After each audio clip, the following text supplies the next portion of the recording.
শিশু বা ছোট বাচ্চাদের ক্ষেত্রে আসলে ডেঙ্গু জ্বরের প্রভাবটা কতটা ভয়াবহ হতে পারে বা হয়ে থাকে? আচ্ছা, শিশুদের ক্ষেত্রে ম্যানিফেস্টেশনটা একটু ভিন্ন হয়।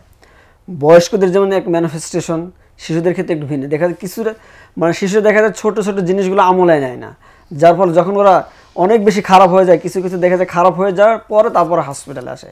সো ওরা তো যেহেতু শিশুরা যেহেতু নিজেদের সব সমস্যাগুলো ভালো করে বলতে পারে না, ওদের ক্ষেত্রে দেখা যায় কমপ্লিকেশনগুলো নিয়েও আসতে পারে। মানে হঠাৎ করে দেখা যায় প্রেশার কমে গেছে, অজ্ঞান হয়ে গেছে, এরকম কমপ্লিকেশনগুলো নিয়ে শিশুরা আসতে পারে ডেঙ্গুর ক্ষেত্রে।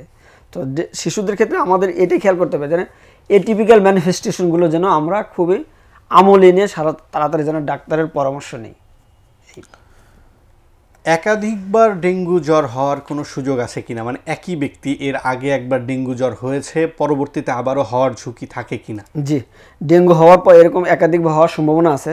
এবং ডেঙ্গু ক্ষেত্রে যেটা বডিতে ইমিউনিটি তৈরি হয়, অ্যান্টিবডি তৈরি হয়, সেই অ্যান্টিবডিটা ডেঙ্গুকে প্রোটেকশন দেয় না। সেকেন্ড টাইম ডেঙ্গুর অ্যাটাকের ক্ষেত্রে এটা আমাদের হিউম্যান বডিকে প্রোটেকশন দেয় না।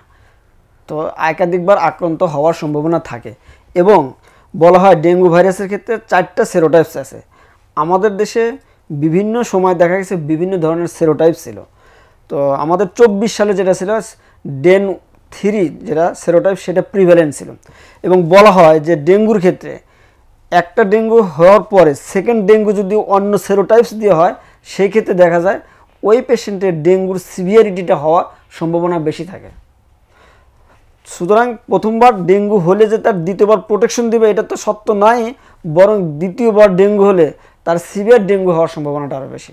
তার মানে ঝুঁকির মাত্রাটা আরও বেশি থাকে সাধারণত। দর্শক, এটাও ইম্পর্টেন্ট একটা বিষয় যে আপনার যদি দ্বিতীয়বার কখনো ডেঙ্গু জ্বর হয়ে যায় বা হয়ে থাকে, তাহলে সেটাতে কিন্তু আরও বেশি গুরুতর সমস্যার সৃষ্টি হতে পারে। এ বিষয়টা মাথায় রাখবেন।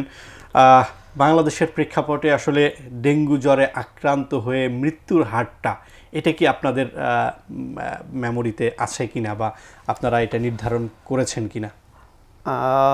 আমি তো গত 3 বছর হলো ডেঙ্গু নিয়ে স্পেশালি কাজ করছি।